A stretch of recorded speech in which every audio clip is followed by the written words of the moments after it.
ពេលដែលគាត់ចេះនិយាយមកគាត់ចេះច្រើនចាហើយគាត់ដូចថាចេញពាក្យថ្មីថ្មីប្លែកប្លែកដូចថាយើងនឹកស្មានដល់ថាគាត់ចិត្តចេះណាចា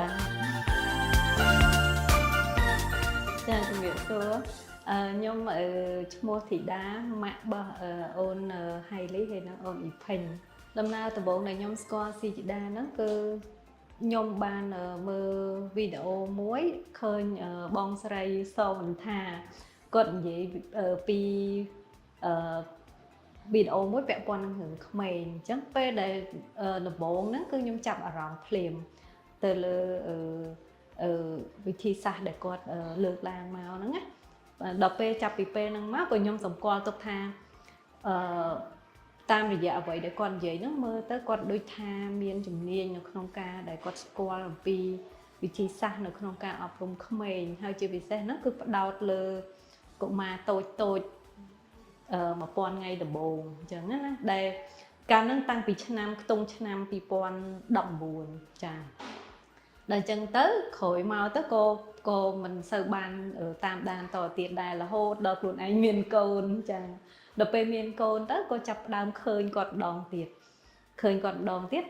ក៏ចិត្តទៅតាមដានសិនណាដល់ពេលដល់កូនអាយុ5ខែក៏ចាប់ផ្ដើមសាកសួរព័ត៌មានបន្ថែមចាចំណុចដែលចាប់អារម្មណ៍ហ្នឹងគឺត្រង់ថាគឺផ្ដោតលើក្មេងទូចចាដែលដូចពីមុនមកដូចយើងដឹងឯថាការអប់រំភាគច្រើនយើងផ្ដោតទៅលើក្មេងដូចថាដល់វ័យដែលគាត់ចូលសាលា5ឆ្នាំ6ឆ្នាំប៉ុន្តែស៊ីជីតាគឺផ្ដោតលើកុមារតូចអញ្ចឹងណាចាហើយវិធីសាស្ត្រក៏ជាវិធីសាស្ត្រមកពីជប៉ុនដូចគ្នាអញ្ចឹងយើងដឹងថាវិធីសាស្ត្រជប៉ុនល្អអញ្ចឹងណាចាដែលយើង surprise ណានៅពេលដែលចាប់ផ្ដើមបន្ទាប់ពីគាត់ចេះនិយាយចាដល់ពេលដែលគាត់ចេះនិយាយយើងឃើញចាប់ផ្ដើមលទ្ធផលចេញត្រង់ថាពេលដែលគាត់ចេះនិយាយមកគាត់ចេះច្រើនចាហើយគាត់ដូចថាចេញពាក្យថ្មីថ្មីប្លែកប្លែកដូចថាយើងនឹកស្មានដល់ថាគាត់ចិត្តចេះណាចាបើនិយាយពីរឿងថាផ្លាស់ប្ដូរ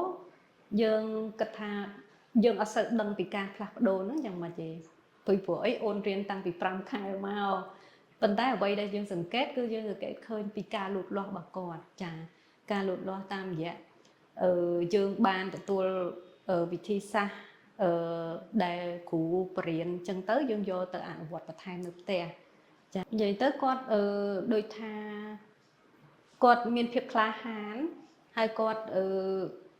ងាយនឹងចុះសម្រុងជាមួយមនុស្សជុំវិញខ្លួនចា